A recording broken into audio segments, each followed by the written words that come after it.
Tugal kananaaf qaamni isin dhageessisaa Shamsu Bashiri. Godina Shawaa Baanaa Fantaalletti shira hooggansi aanichaa fi waraanni mootummaa waliin ta'uun xaxaa jiranii jireenya hawaasaa horsiisee bulaa akka dadoo hamaa keessa seenaa jiraachuun dhagame. Waggoottan shanan darbanitti Oromiyaa dirree waraanaa fi beelaa godhamuun uummata bobbaagala kan dhoowwe sirni bilchiginnaa ofii uummata cabsuu dabree uummata Oromoo lafaan deebisuu waliin cabsuutti hojii idilee isaa godhatee jira. Godinaalee Oromiyaa Booranaa fi Gujii akkasumas Shawaa Baanaa Fantaallee keessatti waggoota afran dabran keessatti uummata Oromoo kutaan gosaa fi amantiin qoodaa waliin cabsuuf yaalii gurguddaan godhamaa turuun isaanii beekama. Haa ta'u malee dammaqiinsa qeerroo Oromoo abbootii gadaa barattootaa fi akkasumas tokkummaa waraana bilisummaa Oromootti yeroo garagaratti godhamaa tureen yaaliin sirnichaa karaatti hafeeti jira.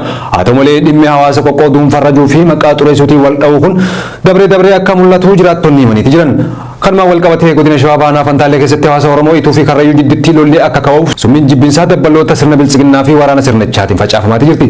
Mootummaa yeroo adda addaatti tooftaa kana fayyadamuudhaan torbaan tokko gosa Oromoo Karrayyuu diinumfachuun torbaan biraa ammoo gosa Oromoo biraa diinumfachuun diiggaa hamaa geessisaati jira. Magaalaa baadiyyaatti waraanni mootummaa nama tokkicha karaa deemu ati Karrayyuudha moo ituudha jee gaafatuun adda baasee hidhaan gidirsuu fi ukkaamsuun akkasumas ajjeesuu adeeffataniiti jiran. Haala laallatee kan sirbu sirni bilchiginnaa kun ji'a tokko dura Oromoota Karrayyuu irratti yoo xiyyeeffatu ji'a itti aanu kana ammoo ituu irratti fuulleeffatee akka jiru jiraattonni naannicharraa BBS yaada kan himanii jiran. Yeroo gabaasni kun qophaa'aa jiru kanatti dabareen gidiraa fi ajjechaa kan gosa Oromoo ituuti kan jee namni BBS dubbisa kun gantoonni maartii sadeenii kaniifa Faatelee fi Saaraawee Boororroo jabduu keessa jiranii je mana hidhaanichaa keessatti hidhamtoonni jiran dhibbantaa 90 jiraattota gosa Oromoo ituu ta'us namni BBS dubbisa kun himeeti jira.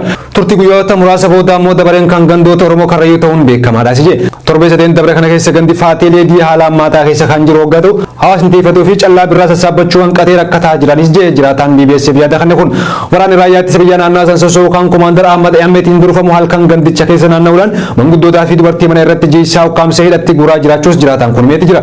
Akka jiraataan BBS yaada kan kun jeetti fakkeenyaaf dhalataa fi jiraataan ganda Faatelee kan ta'e fi barataa waggaa tokkoffaa yuunivarsiitii Haroomayaa kan ta'e Adam Booriyaa Sooba erga hidhamee jootaaf bubbuleen booda mana hidhaanichaa keessatti ulee fi gidiraa cimtuu irra geessee turte mana hidhaa keessaa osoo hin beekne achumatti yaala dhabee du'uu isaa kaasee jira. Barataan kun dhukkubsatee guyyaa lammaffaatti akka mana yaalaa geessan gaafatee kan ture waggaa ta'u fuudhanii mana yaalaa geessanii ogeeyyiin buufata fayyaanichaa barataa kana dhibee isaa maataa ta'uu fi seerra ciisee akka yaalamu gaafatanis Komaandar Ahmad Emmi dirqamaan akka mana hidhaatti deebisan ajajeeti ture.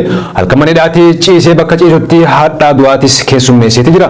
Hidhamtoonni baay'ee dhibee kanaan qabamuu sodaachuudhaan namoota 30 ol bilisaan gadi lakkisanii kan turan waggaa ta'u namoonni dhibbaan lakkaa'aman ammaas achumatti dhibee kanaan dararamaa akka jiran jiraataan kun BBS'if mirkaneessee jira. Haati barataa kana addee Haaloo Roobaa Torroo hidhamuun ilma isiitii wal qabatee mana jireenya isii ganda Faatelee bakka addaa Coobbii Jawuu butamtee aanaa Gumbii Boroddee magaalaa Callaqatti hidhamtee turte. Barataa Adam Booree nama akka aanaa Fantaalletti qabxii seensa yuunivarsiitii olaanaa galmeessee fi tarree barattoota akka biyyatti qabxii seensa yuunivarsiitii galmeessan keessatti kan argamu waggaa ta'u barataan kun nama yeroo boqonnaa gannaatis maatii gargaaruu fi dubbisuun dabarsuu malee hirmaannaa siyaasaa tokkollee keessa akka hin jirres jiraataan kun himee jira. Barataan jimaan kun haala saniin du'uun kan isaan naasise hawaasni aanichaa keessattuu gandi dhaloota barataa kanaa shororkaa jabduu keessa seenee jiraachuun himamee jira. Waraanni mootummaan gamanatti deemuun uummata rakkisaa kan jiru waggaa ta'u Dengedda Sadaasa 29 bara 2023 ganda Faateleetitti hawaasa walgahii yaamuudhaan dhimma nageenya irratti mari'achuuf turan. Hawaasni gidiraa waraanaatiin baaragee kun hedduu wareeree bosonatti galee hammi hafe ammoo walgahii irratti argameeti ture. Haa ta'u malee walgahii guyyaa dheengaddaa kanarratti ammoo mootummaan ibsa miidiyaaf kanneen gabaasni miidiyaan faana qabatee ba'ee kan nama wareersu ture. Miidiyaan kun ibsa baaseen suuraa hawaasa guyyaa kaleessaa walgahii irratti ture fayyadamuun marii hawaasa gosa Oromoo ituu waliin dhimma nageenya irratti taasifameen namoonni shanee loojistikiin gargaaraa turan 155 harka kennatanii jechuun gabaase. Akka miidiyaan faana afaan Amaaraa kun gabaasetti namoonni kanneen warreen nyaata rasaasa motora adda addaa kan shaneen deeggaraa turan dabarsanii humna mootummaatti kennanii jiru je. Kun ammoo qabatamaa jirurraa kan fagaatee fi hiika siyaasaa addaa kan qabudha je hirmaataa walgahii sanarraa kan ture jiraatan ganda Faatelee kan BBS dubbise. Walgahichi xixiqqaa sodaachisa irraa kan hafee dhimmi nageenya haasame tokko illee akka hin jirre jiraataan kun mirkaneessee jira. Ammoo gandi keenya nagaan bobbaafatee galfatu malee balaa lolaa fi shanee isaan janii waliinis hidhata humaatu hin qabu jechuun yaada isaa goolabe jiraataan BBS dubbise kun. Hidhamtoonni Oromoota Walloo mana hidhaa keessa jiran lagannaa nyaataa booda haala ulfaataa keessummeessaa jiraachuun dhagame. Hidhamtoonni Walloo mana hidhaa keessatti waggootaaf hiraarfamaa jiran haala ammaataa keessa jiraachuu maatiin BBS itti himanii jiran. Oromoonni Walloo waggoota lama oliif mana hidhaa naannoo Amaaraa godina addaa Walloo Kamisee keessatti yakka malee hidhamanii dararamaa jiran rakkoo fayyaa mana hidhaa keessatti isaan mudateen haala ulfaataa keessummeessaa jiraachuu maatiin BBS itti himanii jiran. Hidhamtoonni Walloo lakkoofsaan dhibbootatti lakkaa'aman murtii malee waggoota lamaan fixanii sadaffaa lakkoofsaa jiran kan jaan maatii hidhamtootaa sababa dhibee garaa mana hidhaa keessatti isaan mudateenis hidhamtoonni hedduu yaala dhorkamuun du'aa fi jireenya hedduutti akka argaman maatii hidhamtootaa ragaa baatanii jiran.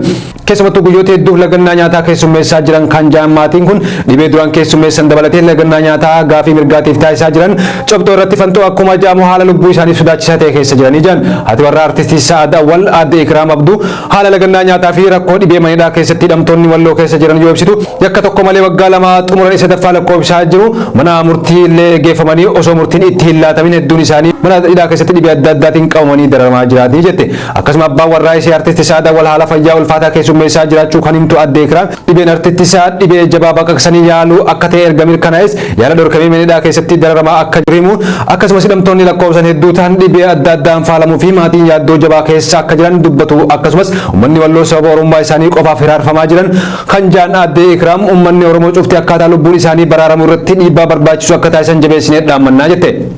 Wallahi hidhamtoonni haala jabaa keessa jiranii haala yaaddessaa keessa jiranii hanga ammaa nyaatallee hin nyaanne waa nyaatarraa erga dhaabbataniis guyyaan afura isaaniitii nu baasaa yookaan murtee nu kenna waan jedhamu takka nyaatarraa dhaabbataniiranii akka uummanni Oromoo nu dhagiyaan jedhanii nu iyyaa jedhanii uummanni hadhageewwan akkanarra jiranii haala jabaa keessa jiranii hidhamtoota 700 biraa hanga ammaa nyaatallee hin nyaanne baay'ee laafatanii bakka haala yaaddessaa keessa jiranii nyaatas hin nyaanne miidhamaa jiranii uummata kanaaf akka sagalee taatanii uummata Oromoo hundaan biraa geessanii akka quba qabaatanii akka hin dagatamne jechuudha.